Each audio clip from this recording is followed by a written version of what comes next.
할렐루야. 네, 이 아침에 이렇게 은혜로운 찬양 드리게 하신 하나님께 감사드립니다. 우리 축복 박수할까요? 찬양대 감사합니다. 누구나 인생의 계획을 세웁니다. 경제 계획, 건강 계획, 여행 갈 때도 계획을 세우죠. 노후 계획, 자녀 교육 계획, 사업 계획까지. 하지만 그 계획들이 뜻대로 되지 않을 때가 많습니다. 특별히 요즘에는요, 애써 얻은 직장이 한순간에 문을 닫는다든지, 유망하다고 해서 열심히 공부하고 준비하는 그 직종 자체가 아예 없어져 버리는 그런 시대에 삽니다. 제가 미국에서 이민교회 목회를 하면서 신방 가면 자연스럽게 어떻게 해서 미국 오게 되었습니다 하는 이런 이야기를 하게 됩니다. 어떤 분은 아주 옛날 일이에요. 미국의 좋은 직장, 그때는 뭐 한국하고 미국하고 월급 차이가 너무 많이 났을 때인데 취직해가지고요, 그 정도면 가족들 잘 살겠다 해서 김포공항에서 비행기 타고 미국 오는데 오는 사이에 그 회사가 도산했어요. 없어져 버렸습니다.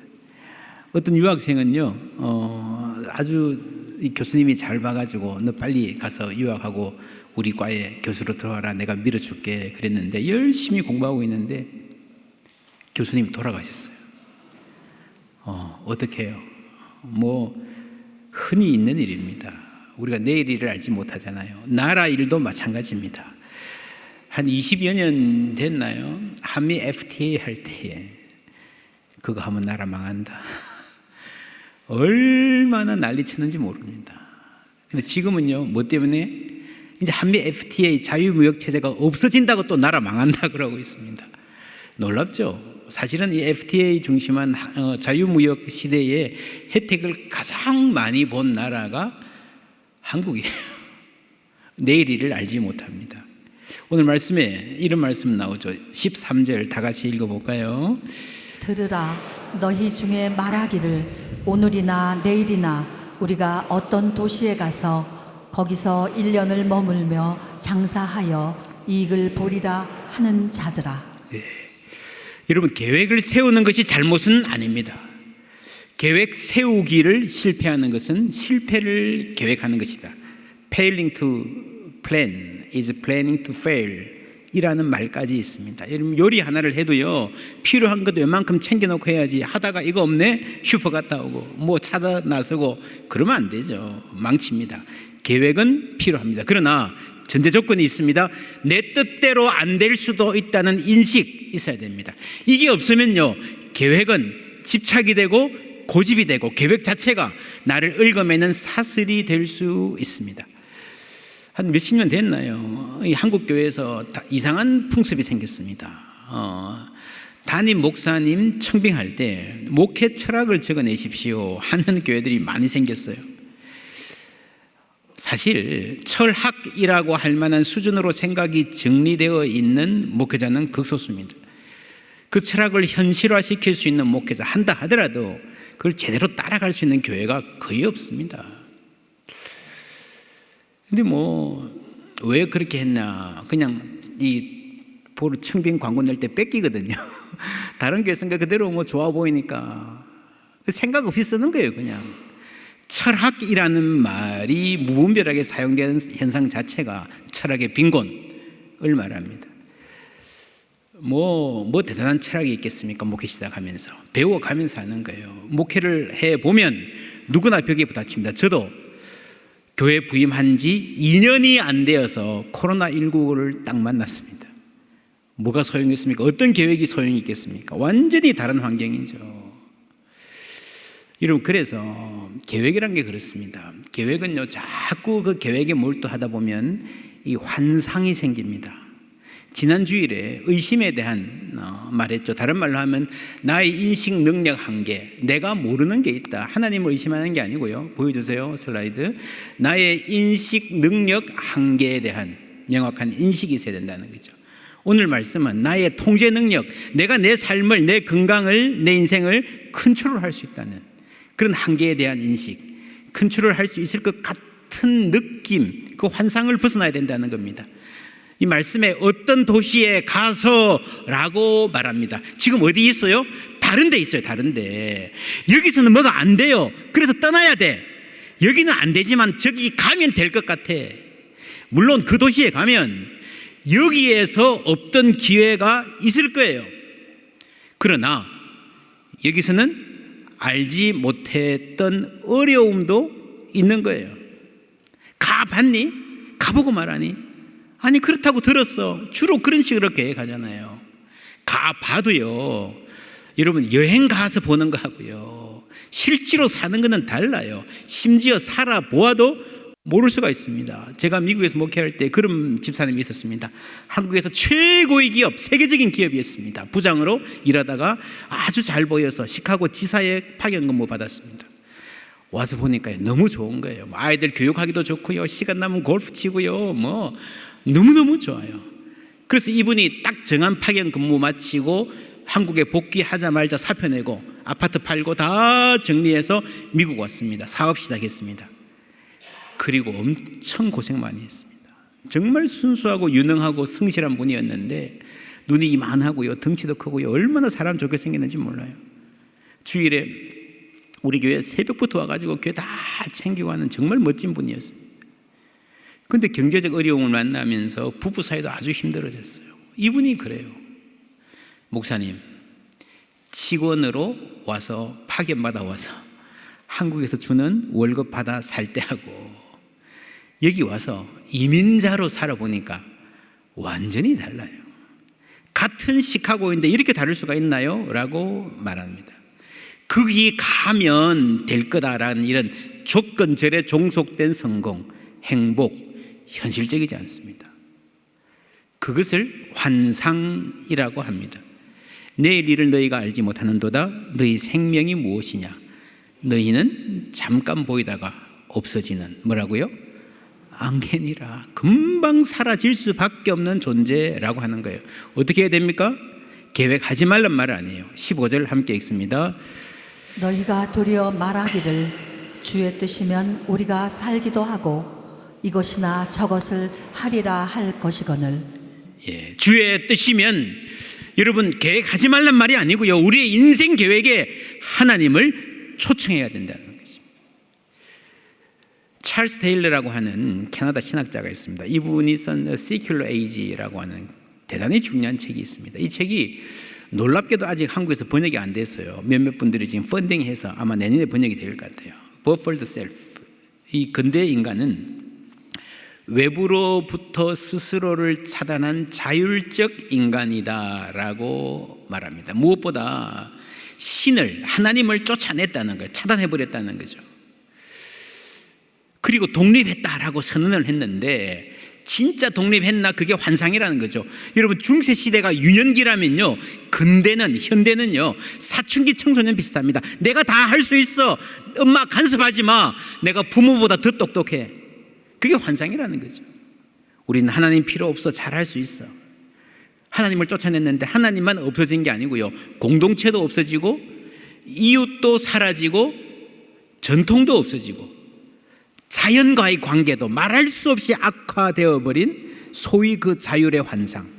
나는 내 운명의 주인이다. 성공은 내 손에 달려있다. 이 찰스 테일러는 이 현대의 관점이 모든 것을 측정할 수 있고 예상할 수 있고 통제할 수 있다는 환상에 기초하고 있다는 거죠. 그리고 그 환상을 따라 살다 보면 그 그릇된 자신감이 인간을 공허감과 불안으로 이끈다라고 아주 예리하게 분석하고 있습니다. 주의 뜻이면 우리가 살기도 하고 이것저것을 하리라는 말은요, 기도의 언어입니다. 주의 뜻이면, 헨리 나우엔 좋아하시는 분들 많은데 이분 대표작이 영적 발돋움 Reaching Out이라는 책입니다. 이 책의 2장의 제목이 참 재미있습니다. From Illusion to Prayer. 여러분, 기도, 환상에서 기도로 나아간다는 거죠. 환상에서 기도를 통해서 정말 현실의 세계로 나아간다는 대단히 통찰력 있는 내용입니다. 우리가 주님의 뜻이라면 이라고 하는 이 말은요, 기도의 언어고 해방의 언어입니다. 우리에게 자유를 줍니다. 나우에는 이 책에서 뭐라 그러는가 하면요, 우리는 종종 하나님을 만나기보다 우리 자신 속의 우리 자신의 환상 속 하나님과 만나기를 원한다. 내가 원하는 욕심이 지어낸 환상, 성공의 환상, 내 마음대로 지어놓은 행복의 궁전, 그 속에서 마음이 설레기도 하고 욕심을 내기도 하고 길을 잃기도 하고 그 기둥이 무너져 다치거나 깔려 죽기도 하는 게 인간인 것 같습니다. 이런 노래가 있어요. I dreamt, I dwelt in marble halls. 소프라노, 아주 멋진 노래입니다. 나는 대리석 궁전에 사는 꿈을 꾸었어요. 하인들이 내 옆에서 시중을 들었죠. 사람들이 많이 모여있고 나는 그들의 희망이자 자존심이 되었어요. 꿈속에서 나는 엄청난 부자였고 너무나 지체 높은 조상들이 많아서 자랑스러운 조상들, 미처 다 셀 수조차 없을 정도였어요. 하지만 꿈속에서 내가 무엇보다도 행복했었던 것은 당신이 여전히 나를 사랑하고 있었다는 거예요. That you loved me still the same. 언젠가 TV에 아주 매력적인 여가수가 나와서 이 노래를 아주 너무 멋지게 부르는 거예요. 여러분, 노래를 정말 잘하면요, 이렇게 호소력 있게 하면은 그 사람 이야기처럼 들리잖아요. 야, 이 노래를 이렇게 호소력 있게 부르는 사람이라면 이 가수는 참 예쁘게 사랑하고 행복하게 살겠다라는 느낌이 들었어요. 그런데 얼마 안 있어가지고 이분이 이혼했다는 기사를 보았습니다. 얼마나 아플까요? 정도의 차이는 있지만 우리는 모두 환상의 궁전에서 살기도 합니다. 신앙은 하나님 믿으면 다 잘 될 거야 하는 또 다른 환상의 궁전을 짓는 것이 아닙니다. 기도는 현실에서 벗어나는 것이 아니라 현실로 들어가는 치열한 투쟁이다. 헬리나 오웬의 말입니다. 예수님의 겟세마네 기도도 그렇잖아요. 지금 아픈데 기도하면 다 그냥 괜찮아질까요? 그게 아니고요. 외면했던 아픔들에 직면하는 거예요.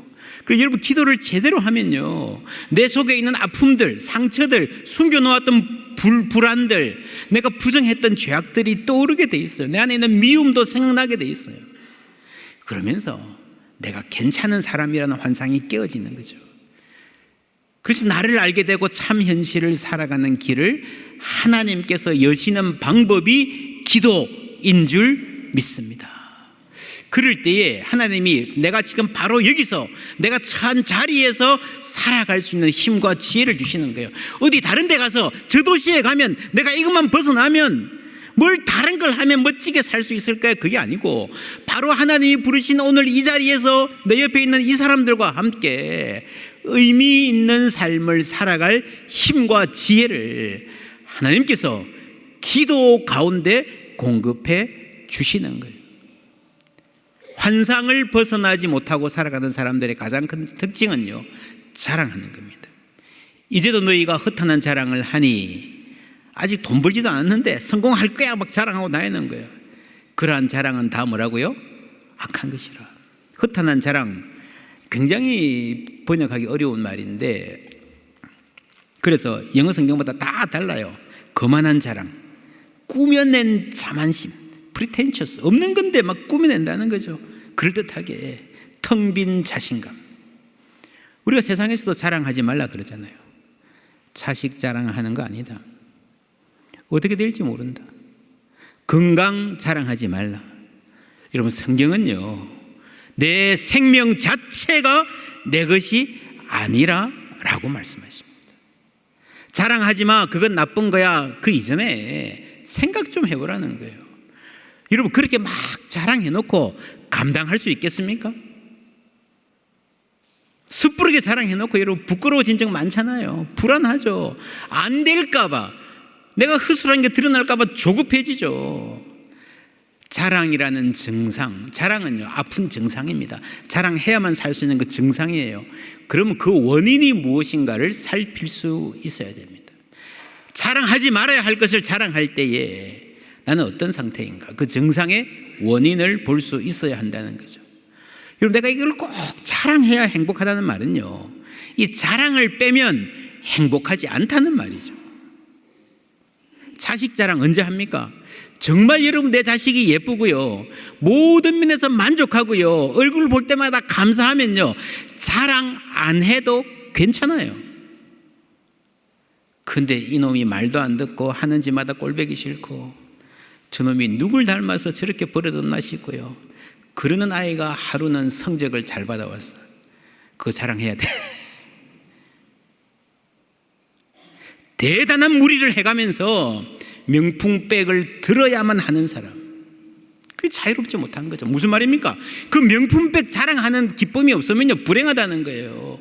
사랑받지 못한 영혼, 자존감의 문제입니다.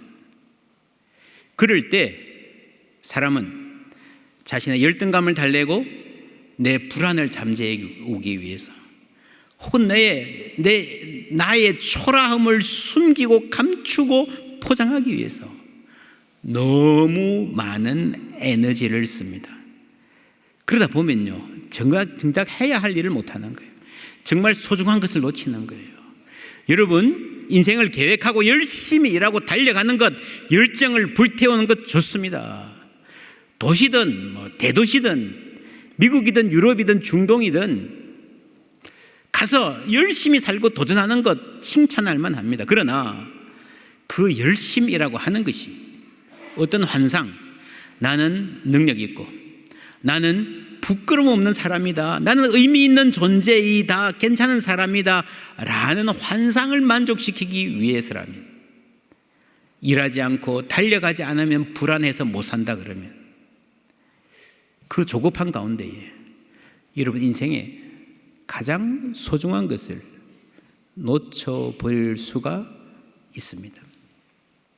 건강, 가족, 신앙, 인간다운 삶. 여러분, 돈 아무리 많이 벌고 회사에서 승승장구해도요, 건강 상하고 가족과 등지고 하나님을 잃어버리면 무슨 소용이 있겠습니까? 성공과 실패를 다투던 그 치열한 경쟁에서 한 발만 뒤로 물러나서 보십시오. 그때 내 눈에 뭐가 보이는지. 어떤 사람은요, 사업을 시작해서 잘 됐어요. 막 달려가다가 건강을 상해서 쓰러졌어요. 누워서도 사업 걱정해야 막 전화 붙들고 막 발을 동동 구르고 막 거래처하고 전화하면서 막 화내고 막 직원들 불러서 막 호통치고요. 그러다가 더 악화되어서 혼수 상태에 빠지고 말았어요. 며칠 동안 누워있다가 깨어서 일어나 보니 아내가 병원 창문에 커튼을 이렇게 열어주는데 그 빛이 그렇게 따사로울 수가 없어요. 여기 내가 살아있고 햇볕이 비친다는 사실, 내 옆에 아내가 있다는 사실이 너무너무 감사한 거예요. 병원 창밖에 꽃이 피어서 꽃잎이 하늘 그리는 것이 이제서야 눈에 보이는 거예요. 아이들이 와서 아빠 괜찮아요 물어보고 품에 안기는, 여러분 그 모두가 참 신비로운 기쁨을 주는 거예요. 인생의 신비라고 하는 것은요, 내가 지금 느끼는 이 조그만 기쁨이 더 큰 어떤 기쁨과 의미와 연결되어 있다는 느낌입니다. 이게 뭔지는 잘 모르지만 17절에 이런 말씀합니다. 다 같이 읽습니다. 그러므로 사람이 선을 행할 줄 알고도 행하지 아니하면 죄니라. 여러분, 야망의 안개가 그치고 나면 우리 눈에 무엇이 보일까 생각해 보십시오. 선을 행할 줄 알고도, 이 말은요, 누구나 아는 선행, 친절이 있다는 말입니다. 엄청나게 크고 정의롭고 목숨 바쳐야 되는 올바른 일 그거 아니어도요, 작은 친절이 있어요. 우리가 얼마나 많이 그 순간을 놓치고 사는지. 여러분 그러잖아요. 아유, 내가 저 친구한테 전화 한번 해줘야지, 저분 참 힘든 것 같은데 언제 한번 만나서 등도 두드려주고 밥 한 끼 사줘야지, 교회에서 다들 열심히 봉사하시는데 나도 팔 걷어붙이고 좀 해봐야지 생각은 하죠. 그리고 기회를 놓치죠. 사람이 사는 모든 곳에 친절을 베풀 기회가 있습니다. 지난 한 주간 동안도 우리 옆으로 얼마나 많은 기회가 지나갔습니까? 왜 놓쳤을까요? 계획이 야망이 되고, 야망이 욕심을 키우고, 그 욕심이 나를 조급하게 만들어서 그렇습니다. 이런 말만 하고 여러분 행하지 않으면요 아무 소용없는 거 아시잖아요. 여러분 TV 드라마 보면서도 불쌍한 사람들 이야기 나오면 울잖아요. 울고 끝나잖아요. 알고 행하지 않으면요 그것이 내 성화에 아무런 도움이 되지 않습니다. 알고도, 이 말은요 우리의 게으름 또한 분주함. 여러분 게으름과 분주함이 짝이에요. 분주하니까 정말 중요한 일에 게으른 거예요. 그리고 또 기회가 있을 것이라는 착각. 이웃에게 선을 베풀 기회, 가족에게 사랑한다고 말할 기회, 내일 또 올까요? 보장하지 못한다는 거예요. 할 수 있을 때 해야 합니다. 또한 알고도라는 말에는요 암과 행함 사이에 거리가 있다는 거죠. 여러분 주일날 교회에서 말씀 듣고 은혜 받고 그대로 실천해 보려고 한 번이라도 노력해 본 사람은 압니다. 이게 쉽지 않다는 걸. 안 해본 사람은요 그거 뭐 하면 하지 뭐 하면 하지 뭐 그렇게 생각해요. 여러분 학교에서도요 공부 못하는 아이들의 특징이 있어요. 어떻게 생각하는가 하면 내가 안 해서 그렇지 책상 앞에 앉으면 금방 해낼 거야. 그게 여러분 공부 못하는 놈들의 특징이에요. 하루에 20페이지씩 하지 뭐. 해보세요. 하루에 한 페이지도 못 나가고 끙끙거릴 때가 있습니다. 암과 행함의 간격이 있습니다. 그걸 알아야 됩니다. 또한 이 알고도라는 말에는 우리가 알고 행하면 이 알미 자라나는 거예요. 알고도의 범위가 여러분 커지는 겁니다. 그럴 때 우리가 주의 뜻을 분별할 수 있게 됩니다. 여러분 주위에 나하고 형편은 비슷한데 같은 돈이라도 더 지혜롭게 쓰는 사람 있지 않습니까? 교회에서 가끔씩 간증할 때 어떤 분이 나와서 하는데 내가 참 어려울 때에 그 권사님이 나에게 밥도 사주시고 위로해 주셔서 내 인생에 너무너무 큰 도움이 됐다. 그런 말 들으면 어떤 생각 드세요? 나도 할 수 있었는데. 그죠? 나도 할 수 있는데 그 정도는 왜 못했지? 여러분 해봐야 아는 거예요. 해봐야 아는 게 자라나는 거예요. 그게 돌봄의 민감성입니다. 여러분 돌봄을 하려면 내가 민감해져야 돼요. 알고도. 그렇죠?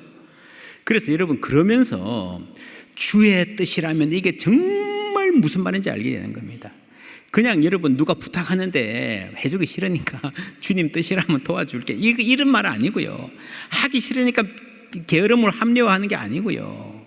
내 책임을 주님께 미루는 방편이 아니고요.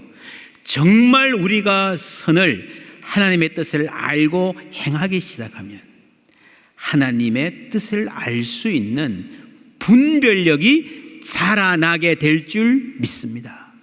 그래서 주님과 동행하는 사람에게는 언제나 지혜가 있습니다. 가지 말아야 할 길을 압니다. 우리 삶에서 사업 계획이든 자녀를 위한 계획이든 교회 사역 계획이든 세밀한 인도하심을 받을 수 있는 사람으로 성장해 가는 거예요. 환상을 사는 것이 아니라 현실을 살아가는 겁니다. 그 삶이 얼마나 당당하고 자유로운지 여러분 소망하시기를 축원합니다. 불안을 잠재우는 자유. 열심히 살지 말라는 말이 아니라 자신을 몰아세우지 않는 열심. 비교하고 자랑할 필요가 없는 충만함. 하나님 주실 줄 믿습니다. 누구의 인생이나 뜻대로 되지 않습니다. 모든 항해는 예상치 못한 파도를 만난다. 모든 수험생은 풀기 힘든 난제를 만난다. 모든 사업은 거센 도전을 만난다. 모든 결혼은 혹독한 겨울을 만난다. 모든 우정은 오해와 어색함의 순간을 만난다. 모든 사랑은 눈물을 만난다. 눈물 없이 사랑할 수 있다고 착각하지 마십시오. 그러나 그 눈물은 내 안에 정결함을 빚어내고 그 도전은 나를 단단하게 하고 그 난제는 내 실력을 더 키운다. 그 오해가 풀린 자리에 더 진실한 우정이 자란다. 그 겨울은 내가 맞을 봄을 더 눈부시게 한다.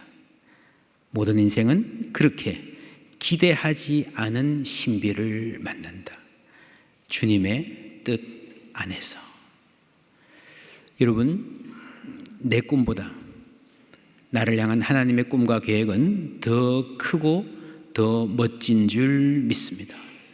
내가 계획할 수 있고, 내가 계산해낼 수 있고, 내가 통제하겠다 싶은 그 정도의 삶을 넘어서는 은혜를 소망하시기를 주님의 이름으로 축원합니다. 그럴 때에 우리가 미처 알지 못했던 멋진 삶, 신비로운 삶의 기쁨이 우리와 함께 하게 될 줄 믿습니다.